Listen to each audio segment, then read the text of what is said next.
All right, the GMEA Symphonic Band, 11th and 12th grade quick study etude. So on paper, at first it looks a little daunting just because a lot of sextuplets, a lot of 30-second notes. But once you break it down, it's really not all that bad. My roll speed is going to be sextuplets or 16th note triplets. Some could be quintuplets. We'll get into that in just a second. But for now, think of it as a 16th note triplet bass for your roll subdivision. There are definitely a few times where you have some sudden dynamic changes, so you want to utilize zoning and make sure that you're getting there efficiently. Let's dig in. So I'm just going to kind of go line by line. They give you the sticking here, and also if you take a look at the sheet that I annotated, I also gave some stickings. For this one, I had a couple of alternate stickings as well because there are a few different ways to play this effectively. So you can kind of choose your own adventure. If there's something that you feel more confident about too, you're welcome to use that. But this is what I like. So they're pretty apparent at the beginning. They want you to alternate and not diddle the 30-second notes. And then looking at measure 2, you've got pretty much a subito piano on the end of 1. Accented roll, but it doesn't come out on an accent. You're going to want to really go. Make sure you go. Okay.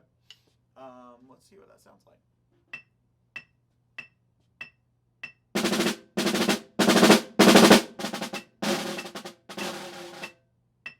Also making sure at the beginning of measure 3, the downbeat there, that we stay quiet. The mezzo forte doesn't happen until the end of 1. So one more time that first line.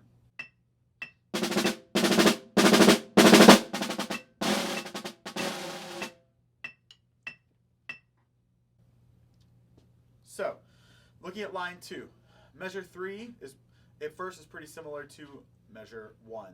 Make sure on the E of 3 you get that accent there. It'll be on the left hand. Again, triplet subdivision, really building into the end of that roll. Looking at measure 4, make sure you don't put accents on those flams. They are not accented, so you don't want to go the 2 flams and the drag. No accent there, and it's in the middle of a decrescendo. So make sure that you're just kind of going straight down the mountain, okay? All rolls in this line for me will be right hand lead. Let's see what it sounds like.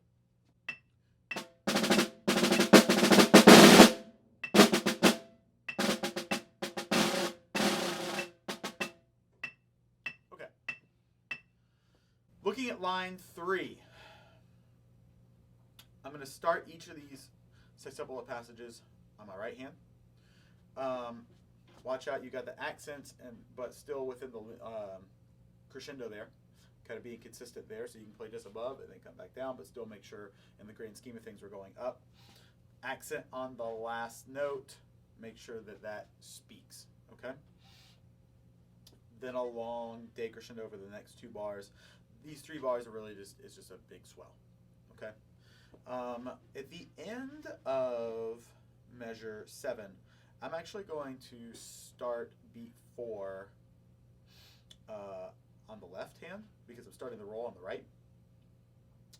And I will start the triplet on the left as well. So that's going to be a double left there. So that way I end up right hand lead on the following measure. That is one of the spots where I wrote alternate sticking. You could start that triplet right if you're comfortable doing a left hand lead roll. And then end left, get back onto right with the drag. The choice is yours there. This is what line 3 sounds like.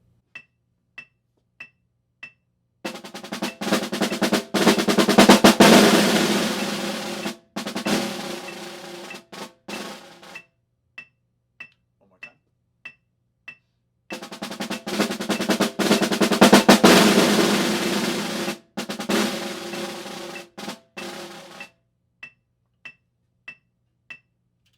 Okay.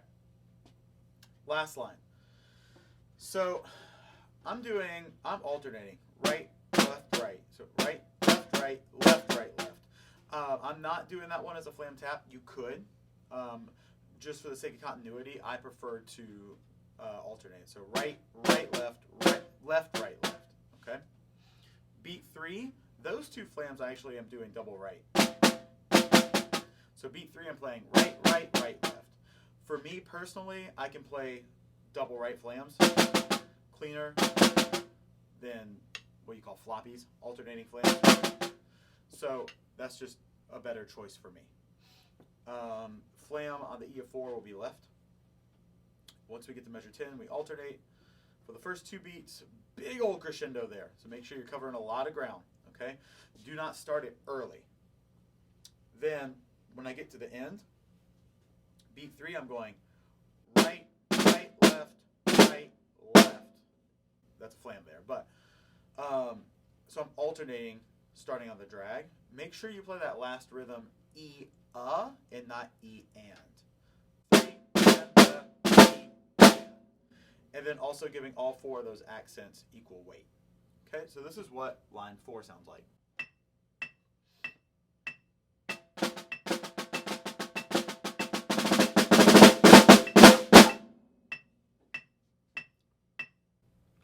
Let's put the whole thing together. Quick note, I did mention at the beginning about quintuplet rolls. If you've studied that and if you feel really comfortable with that subdivision, then you are welcome to, say, on the half note roll, measure 8, the quarter note roll on measure 8, or the quarter note roll on measure 5, or 2. Any of those that's like starts on a downbeat and ends on a downbeat. It can be a little bit smoother if I do a quintuplet subdivision versus sextuplet.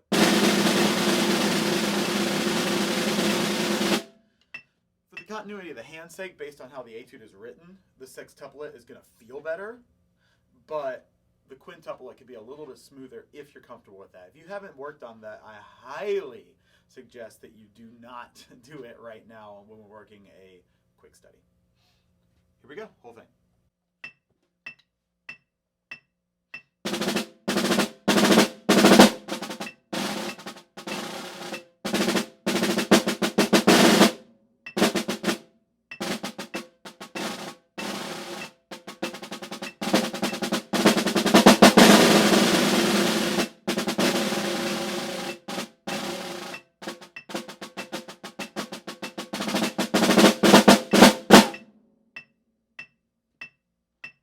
Good luck and practice.